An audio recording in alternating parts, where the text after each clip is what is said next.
episode of the Hawk Nest. I'm Baxter Worth. And I'm Kayla Stone. The 9th and JV football teams are playing Buna today at home at 5. Varsity football are playing away at Buna tomorrow at 7:30. The volleyball team is playing Hampshire Fannett at home today at 4:30. The PSAT will be offered Wednesday, October 14th during the school day.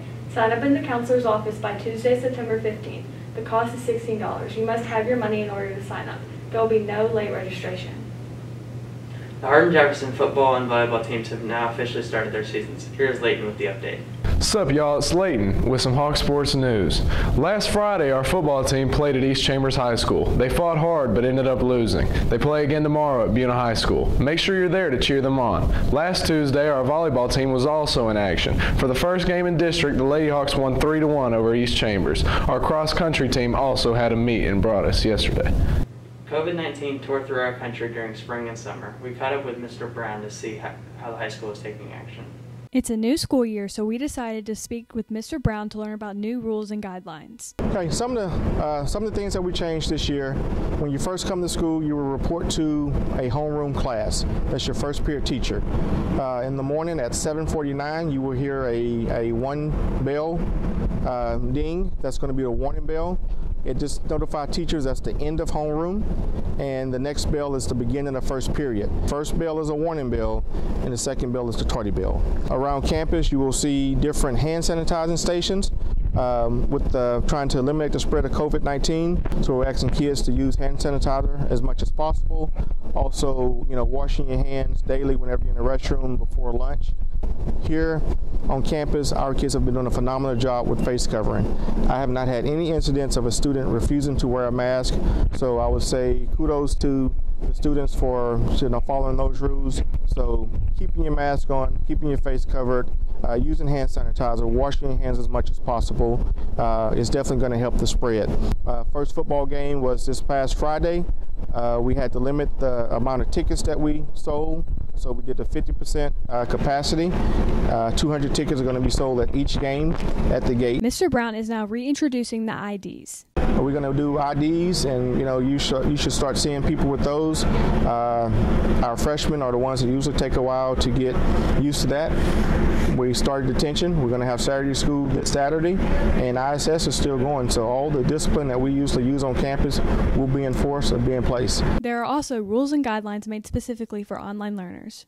We are in the process of making it highly recommended that students check in with each one of their teachers at each during the course of a school day. That way, teachers can help them with problems that they may have, answer questions they may have.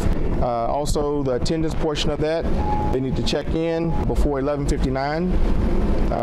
Work need to be turned in whenever it's due, because the teacher's going to count the late work just like they were here on campus, the face-to-face students. I really need the remote students to kind of take care of their business, and grading is going to be the same as the students that's here. So that would be the biggest difference for the remote learners. This is Kayla Stone with Hawk Nest. Are you turning 18 in time for this year's elections? If so, Sierra has information for you. Seniors, the 2020 presidential election is here. If you will be 18 or older by the time of the election, HJ will have a time for you to register to vote on September 15th. What is the point of registering to vote? Mr. Colander gives us his thoughts. Registering to vote is what keeps our voting process legitimate.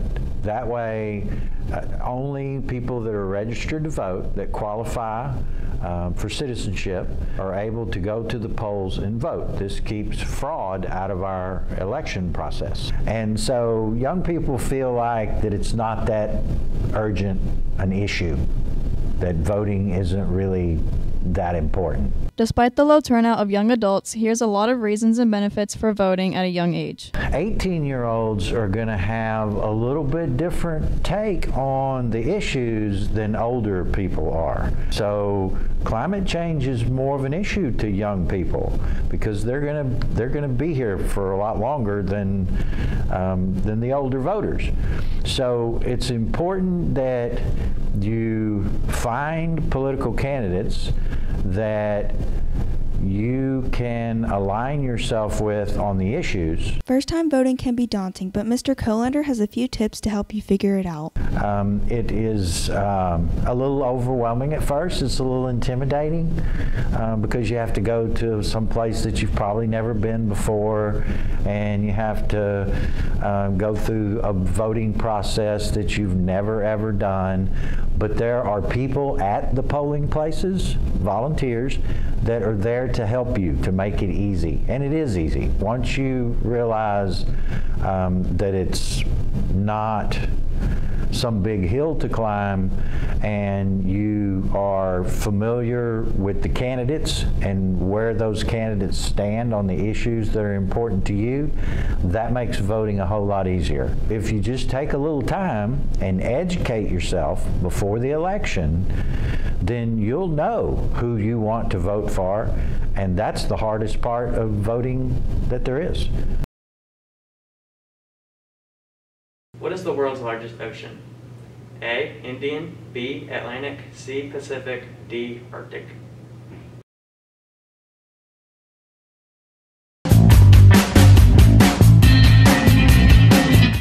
This is Keegan Summers with Colin from Merco for the Senior Spotlight. Colin, what do you plan on doing after high school? I'm hoping on going to play somewhere for baseball and furthering my education in business and communications and having fun. If you could go to any college, what would it be? Ooh, any college. Probably have to say McNeese. McNeese? McNeese for sure. You and Garrett, very common. Uh-huh. What have you thought of your high school career? It's been pretty crazy. There's been like either a natural disaster or a flesh-eating disease that's been going around for every other year. So it's been different, but hey, we're making it through. We're doing good. What are some pointers you would say to the younger classmen? Do not procrastinate. Never procrastinate. Always do your work. Always stay on top of it. Do you like Aggies or Longhorns better? Hook 'em. Hook 'em. We're doing origami. We're gonna do a crane or a bird. Crane, I guess. But you're gonna want to get it to a square like this. But you know, paper comes in a rectangle. So you get to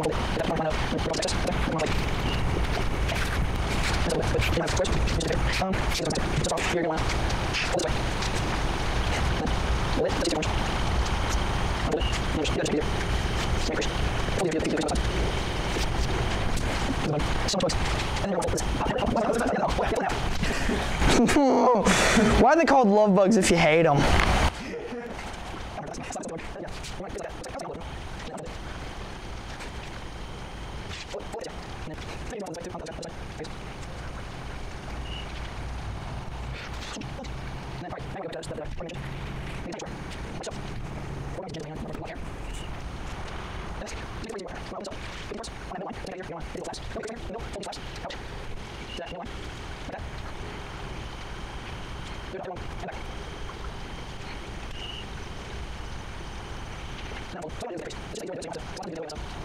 Sharp, because that's what makes it cool, the sharp edges. Look at this diamond, and like I said, it's a book. It's got these little 2 pages, and you take that in the middle, you pull that page out under, and then you line it up to where that's a smooth line right there. You see? Yeah. And you do it on the other side. You know?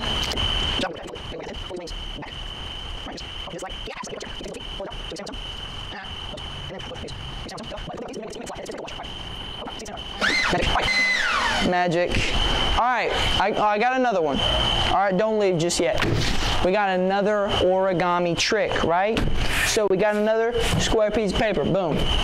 This one, see this? This is a bird, not that impressive, you know? Anyone can make it. This one, I learned this one back in pre-K. Origami snowball. Boom, you're welcome.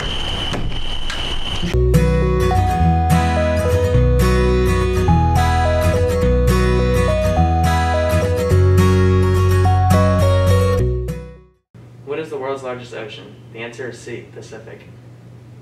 The word of the week is kindred, which means to have the same belief, attitude, or feeling. That's all for today, and remember, it's a great day to be a Hawk.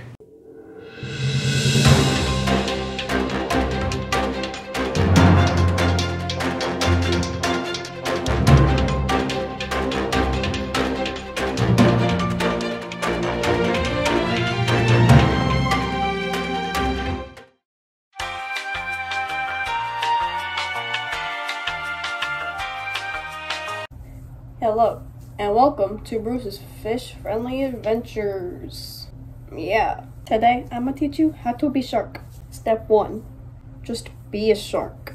Step 2, remember that you are a shark, because if you forget, then you're no longer a shark. Now, I'm gonna teach you how to hunt like a shark. First, you find your prey, and then you catch. Now remember, fish are friends, not food. Then when you're done being friendly with fellow fish, you let fish go. That's all for today. And remember, fish are friends, not food. Ta-da!